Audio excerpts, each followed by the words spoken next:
Hi, I'm going to read you a little story. It comes from a book called My Naughty Little Sister and Bad Harry, and it's by Dorothy Edwards. And you can see that this book is all pretty old and mangled, and it's because my mum used to read it to me when I was a little girl, and I've read it to both of my girls, so I'm going to give it a go and read to you now a little story called The Icy Cold Tortoise. Long ago, when I was a little girl and I had a little sister, we lived next door to a kind lady called Mrs. Jones. My sister used to call this lady Mrs. Coco sometimes.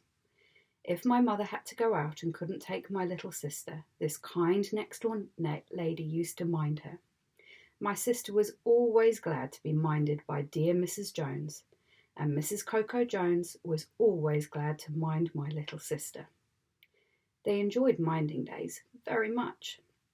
Well now, one cold blowy day, when the wind was pulling all the leaves off the trees to make room for the new baby ones to grow, our mother asked Mrs. Coco Jones to mind my sister while she went shopping.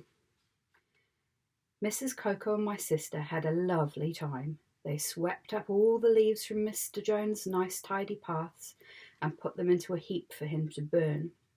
They went indoors and laid Mr. Jones's tea, and they were just going to sit down by the fire to have a rest when they heard Mr. Coco coming down the back path. Mr. Coco came down the path pushing his bicycle with one hand and holding a very strange-looking box with holes in it in his other hand. When Mr. Jones saw my little sister peeping at him out of his kitchen window, he smiled and smiled. "Hello, Mrs. Pickle," he said. "What are you doing here, then?" "I'm being minded," said my little sister. Then, because she was an inquisitive child, she said, "What have you got in that box, Mr. Coco?" "Just wait a minute and I'll show you," Mr. Coco said, and he went off to put his bicycle in the shed. "I wonder what's in that box," said my inquisitive little sister. "It's a very funny box. It's got holes in it." "Ah," said Mrs. Coco, "just you wait and see." When kind Mr. Coco came in and saw my impatient little sister, he was so good he didn't even stop to take off his coat. He opened the box at once, and he showed my sister an icy cold tortoise lying fast asleep under a lot of hay. Have you ever seen a tortoise? My little sister hadn't. Tortoises are very strange animals. They have hard, round shells and long, crinkly necks and little beaky noses. They have tiny black eyes and 4 scratchy-looking claws. But when they're asleep, you can't see their heads or their claws. They're tucked in away underneath their shells. They look just like cold, round stones. My little sister thought the tortoise was a stone at first. She touched it, and it was icy cold. "What is it?" she said. "What is this stone thing?" Mr. Coco picked the tortoise up and showed her where the little claws were tucked away and the beaky little shut-eyed face under the shell. "It's a tortoise," Mr. Coco said. "He's having his winter sleep now," said Mrs. Coco.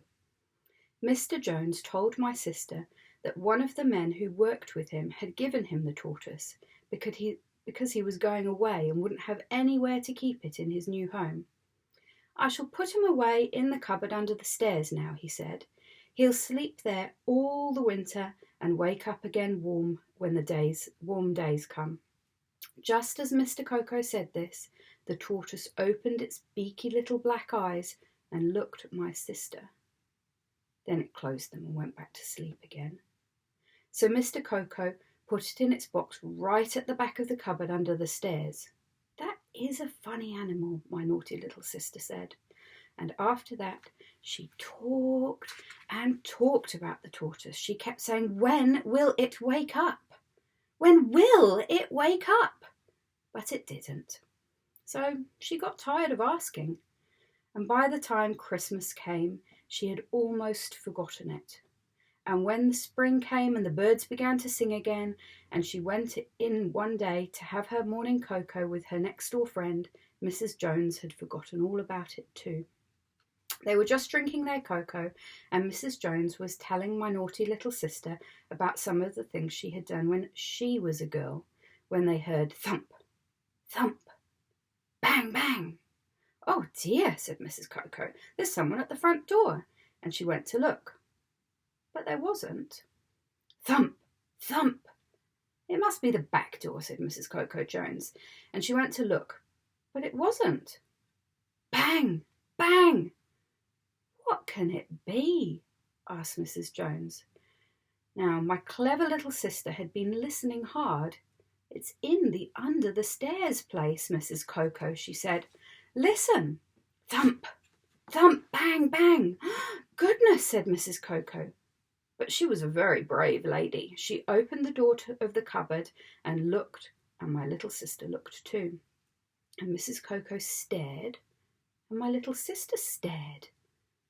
There was the tortoise's wooden box, shaking and bumping, because the cross tortoise inside had woken up and was banging to be let out. "Goodness me," said Mrs. Cocoa, "that tortoise has woken up." "Goodness me," said my funny sister, "that tortoise has woken up."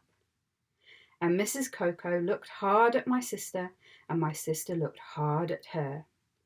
"I shall have to see to it," Mrs. Cocoa said, and she picked up the bumping box and carried it into the kitchen and put the box on the table.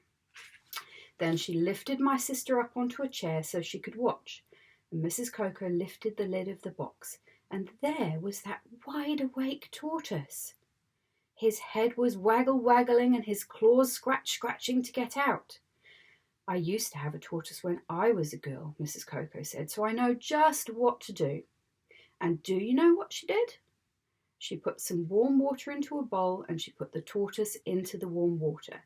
Then she took it out and dried it very, very carefully on an old soft towel. Then Mrs. Cocoa put the clean, fresh tortoise on the table and said, "Just mind it while I go and get it something to eat. There's a good child. Just put your hand gently on his back and he'll stay quite still." My little sister did keep her hand on the tortoise's back, and he was quite still until Mrs. Cocoa came back with a cabbage leaf. "Look," my naughty little sister said, "look at his waggly head. Mrs. Jones, look." And she put her face right down so that she could see into his little black eyes. "Hello, Mr. Tortoise," she said. And the tortoise made a funny noise at her. It said, "Hiss." My poor sister was surprised. She didn't like that noise very much. But Mrs. Cocoa said the tortoise had only said hiss because it was hungry and not because it was cross. Mrs. Cocoa said tortoises are nice, friendly things, so long as you let them go their own way.